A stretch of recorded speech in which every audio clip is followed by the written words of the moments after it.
we're talking about hobbies. Yeah. Yeah. Hell yeah. Did you like the rhymes that me and my chat came up with? Oh, can I say them?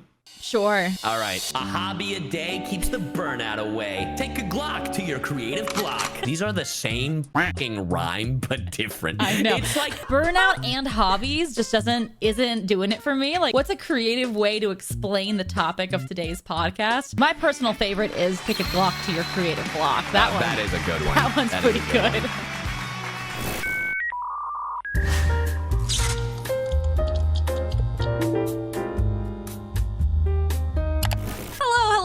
Welcome to episode 1 of Scuff and Stuff, the podcast. Today we're talking about hobbies and burnout. I don't know why I said it like that. That was dumb. I'm your host, brain cell number 1, Monarch. And I'm your other host, brain cell number 2.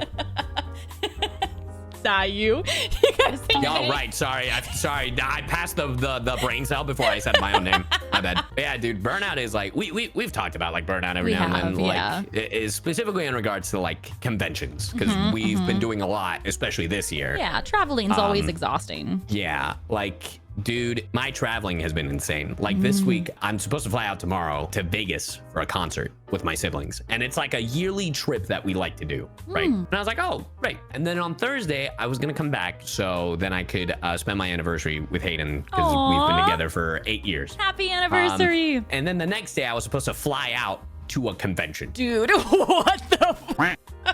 It gets worse. I get an email from my agent the other day being like, hey, it says you're not available this day, but you should be available because we have this thing that you will never get the opportunity to do it again. Oh, and it's like, and I started freaking out. I literally broke down because I was like, I don't know what to do. And Hayden being the best partner anyone could ever have. They're mine, not yours. Yeah, that was for chat. Go for yourself, chat. They encouraged me to do it. They encouraged me to do it. So, yeah. Wait, so did you not go to the con? Did you have to cancel all that, or? I do have to cancel it. But that happens. Work stuff always pops up. It's happened to me too. And you just can't turn those opportunities down because they're literally sometimes once in a lifetime. So I feel it, but God, that is stressful. I had a call with my agent, specifically my convention agent, and we talked about like, it's like, hey, bro, we need to do something because it's not working out. When I told him my week, he was like, this is not the first time I've had this conversation with someone, so don't worry, I got you. And I was like, oh, thank God. So understanding. I'm not insane. So they're really cool. I enjoy conventions and I love meeting fans, and I can't stress that enough. Same. But it is a lot. I've barely been home in my own home. Like I've been traveling way more. Thankfully, I have it worked out, but I was stressed out of my mind, and the burnout is real. And I was like, I don't want to do it anymore. Yeah, the thing with burnout too is that you can like relax and then it like goes to a small ember, but it's still on fire. So like the next thing that triggers it, it's like a blaze again. I have a question for you, because this is how I feel. Do you consider streaming work? No. I don't either. I don't either. That's the crazy thing. Yes, thank you. Okay, because so many people, I get so many friends and colleagues that are like, bro, how do you do it? Like, when do you take time off? And I was like, legitimately, streaming I'm taking off time right now. Is my time off. Like, exactly. I'm glad I'm not crazy because, I mean, I am. But, but it's just one of those things where I'm like, I never consider streaming work. Like, obviously there are times where we have to do like sponsor stuff or, we keep to a schedule, but it's like, literally it's a reward. Finally, like, man, I just want to play my video game, talk to chat, have a good time, doing some dumb stuff, telling some stories, just watching a video or playing whatever, right? And honestly, I just kind of want to do more of that while having the opportunity to be home, No, video games are work, but they don't add to my creative block. Like agreed. They Okay, so other than convention burnout, has there been any kind of burnout you've experienced? I had a big music burnout actually right before I started VTubing, and VTubing is kind of what saved me from content creation. I've talked about this before, but I almost retired content creation. I was almost like, this is it for me. I think I'm just done. Yeah, and then VTubing came around and it kind of saved it for me. It let me have like another creative outlet that wasn't music. But now that like I'm refreshed, I'm kind of getting back into music slowly. Oh yeah. And I think in the next couple of years, I'm gonna go back to full force. VTubing is kind of what saved me there. Listen, I loved doing covers. I loved what I was doing. I don't know who that bitch was. I don't know who I was back then. I was doing a cover a week. Every single Thursday, I uploaded a full ass cover, English translated, full music video, everything. I don't know how I did that. I literally, I don't know how I did that. Insane. Couldn't do it now. Even before then, like I remember like VTubing in a similar way for me kind of like rejuvenated my love for content creation, which is really weird how like a VTuber just made it way more fun. I know, right? The crazy part is there was a good year where I was uploading like 3 videos a day. What? And I could not tell you for the life of me how I did that. It's like, all right, at 10 a.m., you get this. 3 p.m., you get this playthrough. Sir. And at 6, you get whatever. Well, but I'm over here going, 1 a week. Who was she? And you're like, I'm the final boss. Hello, 3 a day. Well, there's a difference. There's a complete and total difference. I'm not making 3 songs a day. Like, I mean, but you're making 21 videos a week. Is that the math? Yeah. Holy shit.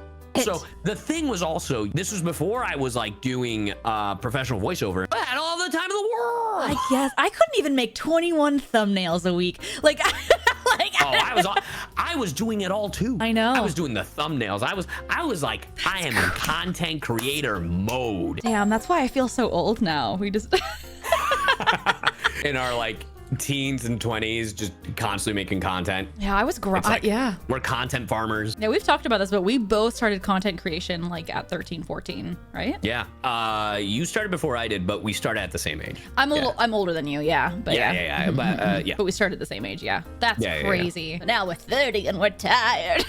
Well, speak for yourself. Almost there. You're almost. I'm pulling you up. I'm pulling you up. Don't worry. Change together. I got you. No. And then when you make it a 40, I'll be laughing from 30.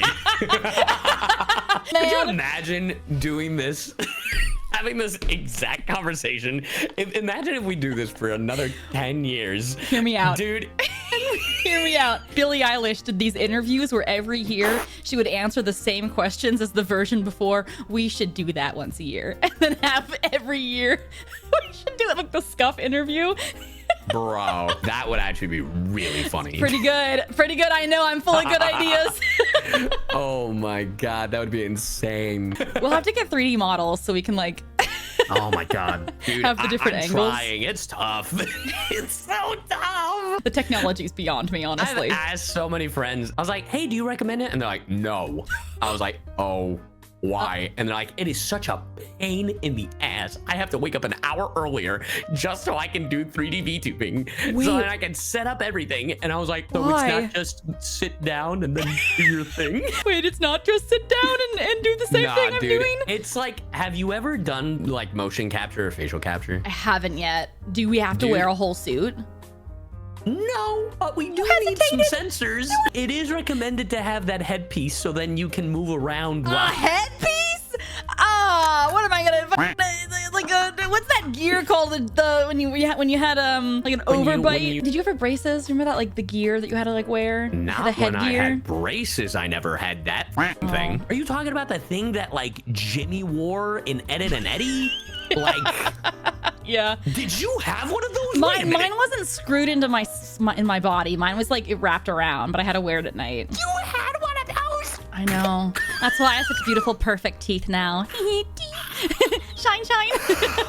I want to let that be known. I had braces. I did not have your braces. I don't know. I think my orthodontist likes to torture children because there's no way my teeth were that bad. We've really segued here, but yeah. I know. Anyways, nothing like burnout, like wearing headgear. I'm gonna have war flashbacks when I have to 3D. You put it on and you're like, you instinctively go, hey, how's it going? I love online shopping. I like buying pens for conventions. You have to clarify. Like the paint pens, like the paint pens that we use to like sign autographs and stuff. I love buying pens. It fulfills some childhood need of me buying pens to go to school. It makes me really happy. I love nothing more than going to a convention with a new pen set, with a new set of pens. Yeah. The Ollivander of pens. When you're literally like playing D&D, and it's like, I want to be a ranger or a gunner, and you're just throwing pens instead of bullets. And now for my ultimate. The pen is greater than the sword.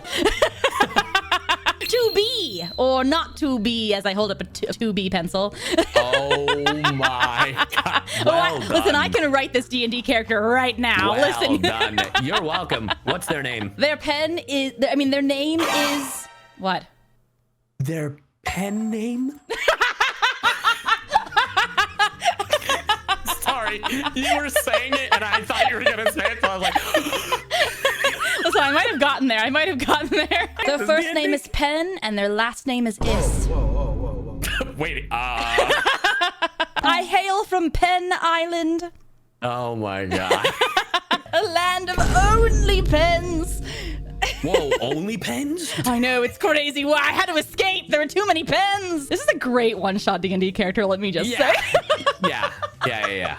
Nah, for me, like, my obsessions are like video games. My favorite video game of all time is Psychonauts. I'm obsessed with the Muppets. I went on a whole rant last week about the Muppets and why the and if you've heard this rant, you're gonna hear it again. I don't give a shit.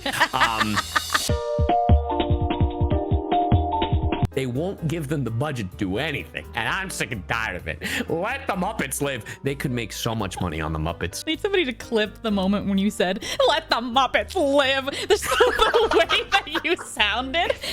Random question for you before we end, because I think we have been going for like an hour. I think so. Let's say you weren't VTubing, you weren't a singer, you weren't, acting. What would you do? I've talked about this before. I would love to be on the creative team for a video game for character creation. I would love that. Like concept? Concept and like writing, like that kind of stuff. Yeah, just like concept stuff. Like I would love to be on that team. Like, so remember how like 20 minutes ago I was ranting about the Muppets? you'd be a Muppet person? I would love to puppeteer. No, you'd be so good at it, I think. I just had a brilliant idea. Listen to me. You said that you had a hard time finding an artist to do the puppet model. What instead, you found someone that makes puppets and you made a puppet and then you did a hand cam. That's so much harder. So much easier. What are you talking about? So much. You would actually be puppeteering then. You'd be living your dream. Do you know what what you would have to do? No idea. I would have to be on the floor for hours with a microphone on the floor while I had an iPad or some semblance of technology to look at chat and then make it seem like the goddamn puppet was looking at chat the whole time to make sure it wasn't. Okay, what if you were sitting down and you just put the camera up higher and then you just created like a little like platform above your PC so your hand was just raised. You don't have to be on the floor the whole time. It would just be like above your desk. Well, I do have a standing desk. I know, exactly. See, big brain. I know. What do you mean by that? You'd have like a mini office set up like above your desk. That'd be so cute, and the camera could be this up high. But it'd be so cute because you'd be like actually puppeteering. I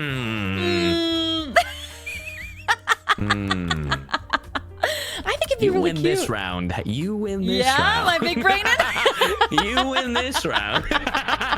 And you could bring it to cons and do a panel as Puppet. Dude, now I'm cooking. Now I've got multiple dishes going. Call me Gordon Ramsay. If you really think about it, all VTubers are just Muppets, but digital. We're just digital Muppets. Well, I can't wait to see it. And I think this has been a good episode. We're like over an hour now. Yeah, I think so too. Anyways, if you've been listening, thank you so much for listening to episode 5 of Scuff and Stuff. Yeah, and if you're on YouTube, you can watch the full VODs on either Sayu or I's VOD YouTube. And then I also now have highlight videos if you can't sit down for an hour like me and listen to something. I have like a short version as well of everything. But yeah, stay tuned for episode 6. What will it be? We don't know.